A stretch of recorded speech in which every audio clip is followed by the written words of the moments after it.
Hi everyone, চিলেকোঠার ঘরে আজ আমি আরও নতুন একটি রেসিপি নিয়ে চলে এসেছি। আজ আমি বানাবো বাসন্তী পোলাও। তো পোলাও বানানোর জন্য এখানে আমরা ব্যবহার করব গোবিন্দভোগ চাল। আচ্ছা, তো প্রথমে একটি গুরুত্বপূর্ণ কথা বলি, সেটা হলো পোলাওয়ে যাতে জল ঠিকঠাক থাকে সেই কারণে চালটা আমরা এক মেজারিং কাপের সাহায্যে মেপে নেব। আপনাদের কাছে মেজারিং কাপ থাকলে মেপে নিতে পারেন, অথবা একটি চায়ের কাপের সাহায্যেও মেপে নিতে পারেন। এখানে আমি চায়ের কাপের সাহায্যেই মেপে নিয়েছি। আমি এখানে 2 কাপ চাল নিয়েছি। চালটা আমি ভালো করে ধুয়ে আধা ঘন্টার জন্য আমি ঢেকে রাখবো, একটু চালটা ঝরঝরে করার জন্য। যেহেতু এখানে আমরা চাল নিয়েছি 2 কাপ, তাই পোলাওয়ের জল হবে 4 কাপ, আর অবশ্যই জলটাকে ফুটিয়ে নিতে হবে। ঠিক আধা ঘন্টা পরই চালটা একটু ঝরঝরে হয়ে আসলে চালে আমরা 2 চামচ ঘি, স্বাদমতো নুন, চিনি, সামান্য হলুদ গুঁড়ো, গোলমরিচের গুঁড়ো, গরম মশলা গুঁড়ো ও সামান্য আদা দিয়ে চালটিকে আমরা ভালো করে মাখিয়ে নেব। এরপর মশলাগুলোর সাহায্যে আমরা চালটিকে ভালো মতো মাখিয়ে নেব।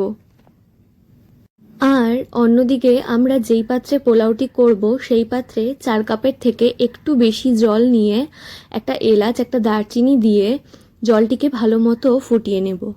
এরপর চালের মিশ্রণটি মাখা হয়ে গেলে আমরা 10 থেকে 15 মিনিটের জন্য চালটি ঢেকে রাখব। এরপর একটি কড়াইয়ে আমি 2 থেকে 3 চামচ ঘি দিয়ে নেব। এরপর আমি একটা তেজপাতা, দারচিনি, ছোট এলাচ, বড় এলাচ আর লবঙ্গ নিয়ে নেব। এরপর ওই গোটা গরম মশলাগুলোকে কড়াইতে দিয়ে কম আঁচে ভেজে নেব। তারপর দিয়ে নেব কাজু কিশমিশ। কাজু কিশমিশগুলো যেন পুড়ে না যায়, তার জন্য আমরা কম আঁচে সেগুলোকে ভেজে নেব।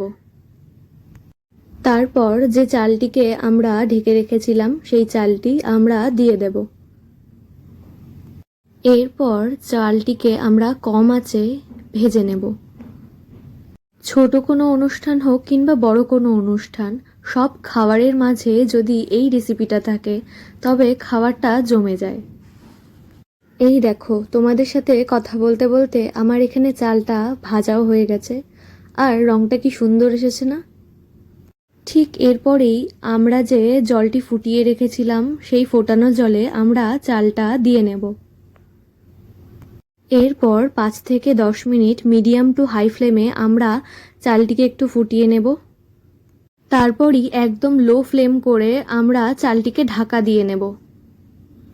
10 থেকে 15 মিনিট পর আমরা গ্যাসটিকে অফ করে নেব, আর ঢাকনাটি সরিয়ে পোলাওটিকে আমরা নাড়াচাড়া করে নেব। আর ঠিক চালটি এরকম ঝরঝরে হয়ে আসলেই আমাদের পোলাও এখানে রেডি। এরপর নিজেদের পছন্দ মতো যে কোনো রান্না দিয়ে গরম গরম পোলাওটি বাড়ির সবাইকে পরিবেশন করুন। আমি এখন বাড়ির সবাইকে পোলাওটি পরিবেশন করি। আর আজকের ভ্লগ আমি এখানেই শেষ করছি। আবারও আসবো তোমাদের কাছে নতুন একটি রেসিপি নিয়ে। টাটা।